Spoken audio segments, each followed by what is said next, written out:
The following is a production of the Department of Broadcasting at Western Illinois University.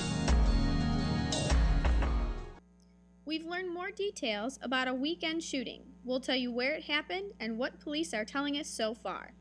Plus, pain at the pump no more. If you haven't noticed already, the prices have been going down. Where you can find the cheapest gas? Ahead. And this evening is the last presidential debate before the big election. We'll tell you what issues the candidates will be addressing coming up. Live at 4 begins now with Victoria Hansen, Jessica Adusi, plus your local weather with Bobby Stokel and sports with Nico Heflinger. This is your WIU TV3 newscast.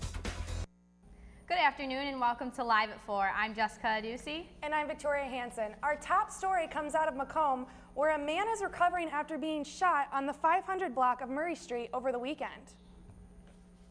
Our News 3 crew snapped this picture of the scene. Police say they responded to the home after being called out about a fight early Sunday morning. Officers say they found a 20-year-old man shot in the hip. He was taken to McDonough District Hospital and later released. The victim and another witness at the home said a man in a hooded sweatshirt with a bandana covering his face came through the back door and shot the victim. The shooter then fled the home. Macomb police say they are still investigating the shooting and an earlier incident at that home Saturday evening. While investigating the incident, investigators learned that a fight involving the victim occurred at the residence earlier in the evening. Robert D. Anderson, 21, was arrested on charges of mob action and disorderly conduct. Brandon Terry, 22, was also arrested on charges of mob action and disorderly conduct. Jorge Vargas, 22, was arrested on obstructing justice, and the three apprehended are not Western Illinois students. Anyone with information regarding this incident is asked to contact the Macomb Police Department or submit tips anonymously to Crimes by texting their message to 274-637. And early Friday morning, what began as a traffic stop on Highway 67 escalated into much more. The McDonough County Sheriff's Office says its canine unit conducted a traffic stop based on improper lane usage. The investigation led to Kenzo, the Sheriff's Office canine, indicating the presence of drugs within the car. Deputies say they seized 5.1 grams of heroin from Tapscott's mouth and pants. Tapscott and Carr both have been charged with the possession of a controlled substance with the intent to deliver and possession of a controlled substance. Tapscott was also charged with attempted obstructing justice. And Thursday marked the 23rd annual Take Back the Night rally, and a Macomb resident showed me how she contributed. Several hundred people came to the 23rd annual rally Take Back the Night last Thursday. The rally was moved to indoors because of the weather, but the message remained the same. Speak up, speak out, and speak now. The event is hosted to end power-based interpersonal violence, and Robin Hyman, a Macomb resident, crafts walking sticks for the event. It takes about 2 hours. First I have to find them. I usually go to the river and use river wood because the bark's already off. And then sanding them and painting them and then writing on them and protecting them after that. About 2 hours total. I've been making walking sticks for about 8 years, but for this event, this will be my second year. Events like this are important because it lets students and community members know that there's a place for them to turn to, so they don't have to suffer in silence. There's way too many victims of sexual assault and domestic violence that don't know that we have resources. We have a 24-hour hotline. The university has a counseling center, and the resources are free to everyone and available. And so that's why events like this are important. Well, it's always great to see people support the cause. It's that time of year to get your resumes and dress clothes out and ready to impress your future employers. Western Illinois University will host its annual career fair Tuesday, October 13th in the University Grand Ballroom from 10 a.m. to 2 p.m. This is for everyone who is looking for employment and internship opportunities. This event is free to WIU students, alumni, as well as the public. There will be more than 65 companies recruiting for both full-time employment and for internships. Students from all majors are more than welcome to attend. In Phi Alpha Delta, the pre-law organization on campus is organizing a pie smash called Pie Your Professor. to help pay for their trip to the Phi Alpha Delta Pre-Law National Conference in Washington, D.C. in November.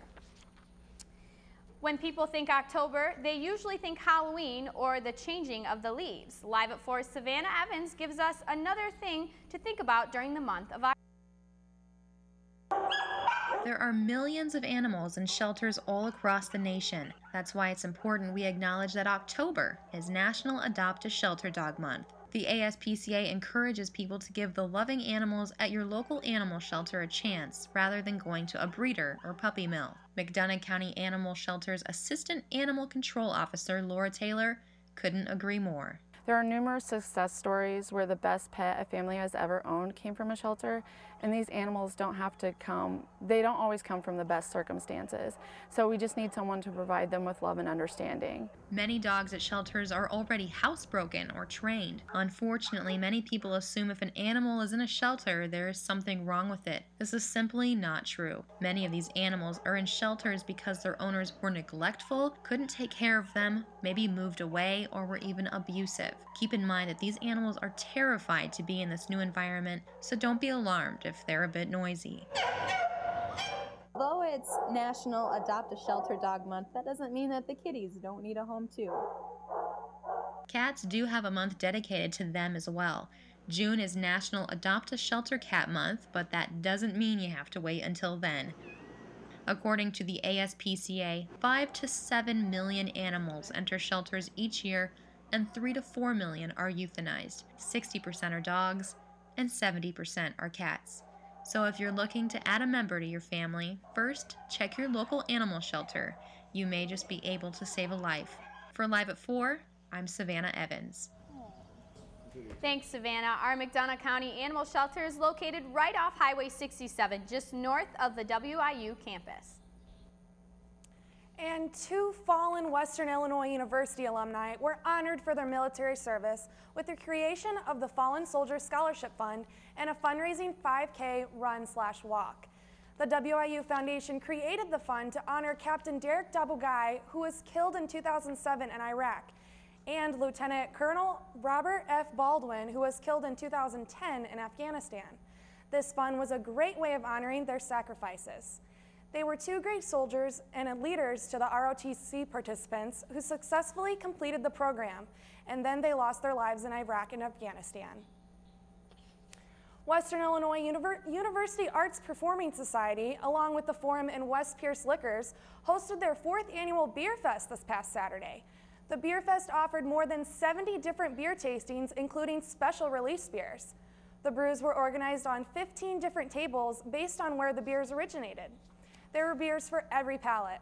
One of the main ideas behind Beer Fest was to have a large variety of beers to bring in a large variety of people, potentially resulting in more money for charity. And a rainy weekend gave way to a beautiful day on Sunday, but what weather is in store for later this evening? Bobby? Thanks, Victoria. Well, looks like it's pretty green out there right now. No, but it is rainy outside. Looks like about 70 degrees right now. We did reach a high of about 76 today with some thunderstorms that we had this morning. So it's been stormy about all day. We've had some high winds, about 7 degrees from the south. That's where we're getting our warm temperatures, but we're getting gusts at around 18 miles per hour. And we'll be seeing those go through tonight as the showers will continue, but be a little bit spotty. Here's our current surface. As you can see, we have a stable front and a lot of precipitation. There we go. All right. And as I was saying, we have this stable front and precipitation all throughout the Midwest here. And then as we move into tomorrow, a lot of this will push up, out and away, and we'll continue to see a little bit of precipitation just for that. But we will see different temperatures after the rest of our news. Around a 300% increase of participating dads showed up to the Dad's Weekend Dinner on Friday night. An event that usually occurs during spring semester changed to October. With the change, the dinner was moved to Friday. Moving the event allowed IHC to team up with Beer Fest and Macomb Haunted Tours for the very first time. Lots of excitement concluded the weekend with a father's brunch in the 10th annual golf tournament. And a funky group of Egyptian mummies will invade the Forum in downtown Macomb Friday, November 2nd, as the band Here Comes the Mummies, Here Comes the Mummies bills itself as a 4,000-year-old band. The group, which formed in 2000, has performed in both small venues and at large events such as the Super Bowl. Tickets are available at the Hainline Theater box office. Admission is $15 for the public and $10 for WIU employees or senior citizens. WIU students are admitted free with a valid ID. And be on the lookout November 7th for the Go West buses to be filled with tons of donated canned foods. Stuff the Bus will begin its rounds October 22nd to October 25th. There will be donation boxes appearing around campus at different residence halls. Non-perishable items are under $1, and that's all we need from everyone to make it a very successful event. And drivers are noticing prices at the pump are on their way down. GasBuddy.com is reporting the national average for a gallon of regular at $3.66, but local prices are way under that. Our news crew found prices averaging around $3.41 in Macomb, but at some locations you can find gas 4 cents cheaper at $3.37. The price of gas is falling around the state, averaging about $3.62 for a gallon of regular. Coming up next, CYA gunman shot and killed a woman on Sunday before turning the gun on himself inside a suburban Milwaukee salon and spa. We'll have that and more after the break. Democratic candidates Steve Waterworth and John Sullivan appeared in Macomb on Friday. Both candidates spoke in Macomb High School library in front of a group of approximately 40 people, stressing why they should belong in office. Waterworth, who is running for U.S. Congressional District 18, said he would like to see less reliance on foreign oil by using more wind energy and other energy-efficient technologies. Sullivan, Illinois State Senate incumbent, discussed pension reform and higher education. We are just hours away from the final presidential debate, and the candidates are doing their final prep before going head-to-head at Lynn University in Boca Raton, Florida. Even though Massachusetts Governor Mitt Romney and President Barack Obama will battle it out over foreign policy, look for the presidential candidates to bring discussion back to the economy. The economy is still the top issue for voters, but with troops still in Afghanistan, unrest in the Middle East, and concern about Iran gaining a nuclear weapon capability, foreign policy matters to Americans. Polls have shown more voters trust President Obama to handle foreign policy decisions, but in recent weeks, Mitt Romney has been closing the gap. In a tight race, what happens to be on the debate stage tonight could have a big impact on the presidential race. A gunman shot and killed 3 women Sunday before turning the gun on himself inside a suburban Milwaukee salon and spa. 4 other women inside the salon were taken to a local hospital. Their wounds are not believed to be life-threatening. Elizabeth Cordonen brings up today on this unfolding investigation. The Brookfield police chief, the suspect's wife, was an employee at the salon. Is over in Brookfield, Wisconsin. Authorities say this man, 45-year-old Radcliffe Houghton, who's suspected of opening fire at a salon and spa late Sunday morning, is dead.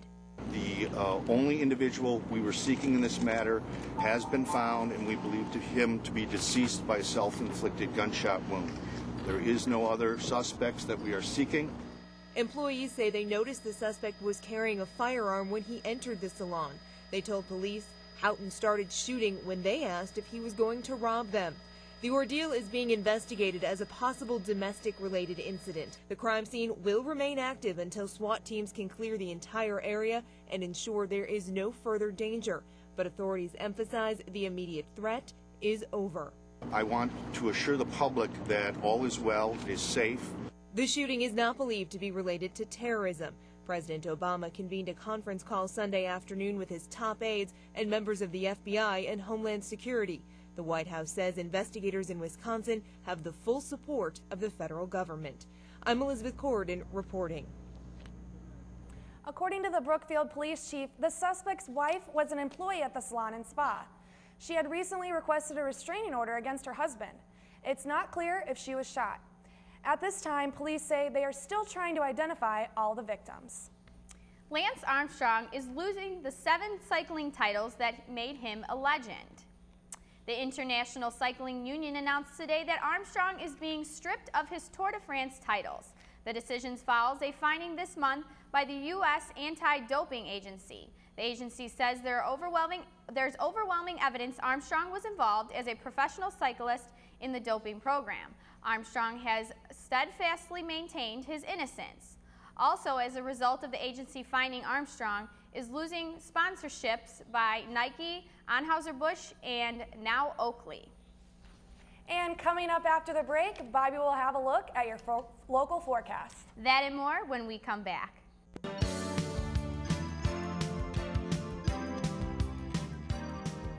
Welcome back. Looking at our current conditions, it's about 70 degrees right now. Like I said before, we got those south winds moving at 7 miles per hour, and it will cool down slightly as we move into this evening. You'll be seeing some continuous showers, a little bit of spotty showers as we've been seeing today after our thunderstorms, and it'll get even colder overnight. But it won't be as cold as what we've been seeing because of that warm front. You see those warm winds, and they'll actually pick up overnight with gusts actually only around 15 miles per hour. Here's our national satellite radar. Here's that stable front I showed you, and it's pushing up north and into the northeast.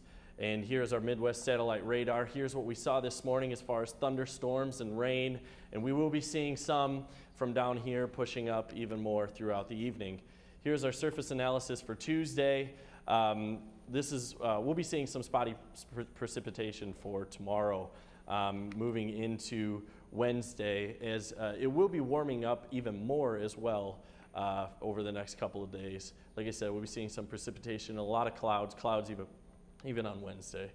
Here are our temperatures, a lot warmer around. Here's that warm front, and that'll eventually push on through out, like I said, over the U.S. temperatures, and very cold though up in the northwest. Here's our almanac for today. About 76 for today, nowhere near either our high or our low for records, and not even more, it's actually warmer than the normal. Here's our 7-day forecast. We'll be seeing warmer as we move in through the week, and it will actually cool off by Friday, and we'll be seeing a clear weekend for the sports that we have coming up here at Western and across the nation. The Macomb Bombers finished up the regular season. The Leathernecks had another tough game, and a quick look at tonight's Bears game coming up next on Sports.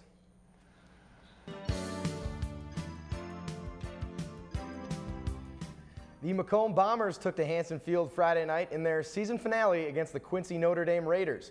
Coming into the game, the Bombers had dropped 8 straight against the Raiders, all by blowout fashion, losing by at least 35 points.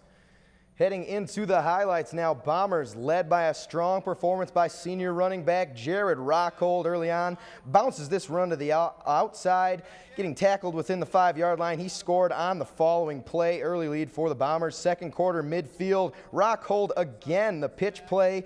He's going to get it to the outside, take it 45 yards to the house as no one can catch him. Jump to the fourth quarter, Raiders trailing now. And Nick Wyman on the halfback pass finds Zach Vale, makes the leaping grab, and a missed extra point is going to make it 13-all. Stay with the fourth now, Joe McCaughey. He's going to try and get the come-from-behind win. That ball tipped into who else but Jared Rockhold, making plays on offense and defense. He's going to go all the way. Rockhold's 3 touchdowns and 245 all-purpose yards lead the Bombers to the 27-13 victory. Next week, the Illinois 4A playoffs begin, and we will see Raiders-Bombers round 2. The game will be held this Friday at Macomb High School with kickoff set for 7 o'clock. The Leathernecks took on the Indiana State Sycamores this past Friday at Hanson Field. The Leathernecks were looking to become over 500 for the first time since they started the season at 2-0. Jump into the first quarter, Nico Watson trying to get it going after struggling last week.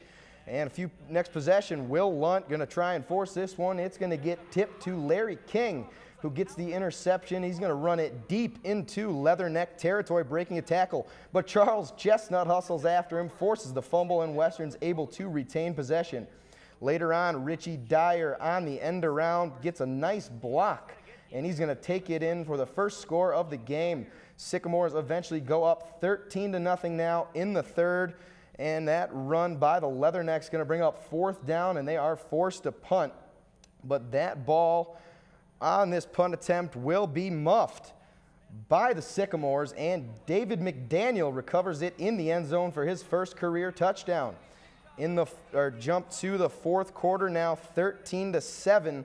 Leathernecks trailing, and the same thing is going to happen this time to Western Illinois as this punt is muffed and the Sycamores score another touchdown. Leathernecks lose their 2nd straight game against a ranked opponent, 23-7. After 2 very difficult games, Western sees their schedule ease up a bit down the stretch. Their next 3 games are against teams with losing records in the Missouri Valley Conference, with the next game taking place this Saturday at Missouri State. Aaron Rodgers and the Packers offense coming off of a sensational game against the Texans last weekend. They were on the road again this week, this time against the St. Louis Rams. Into the highlights now. First quarter, Rodgers, he's going to find Jordy Nelson on the left side of the field. Nelson has 5 touchdowns in the Packers' last 4 games after a slow start. A few minutes later, Rodgers in the red zone once again. This time hits Randall Cobb. Pack go up early, 17-6. And Sam Bradford now pinned back deep in his own territory. He's going to badly underthrow this pass as it is picked off by the rookie Casey Hayward. Packers up 17-6 still. 4th quarter now. Pack still rolling. Rodgers gets a Rams player to jump on the free play. He's just going to throw that ball right on the money to Randall Cobb once again. Rodgers and the Packers pick up their 2nd straight victory. And Bears game tonight on Monday night against the Lions. That should be a great one for the Bears. Yes, it should. Go Bears. All right, thanks so much, Nico. We'll be back right after this quick break. Well, that's all the news we have for you today. For Nico Hefflinger, I'm Victoria Hansen. And for Bobby Stokel, I'm Jessica Ducey. Thanks for watching.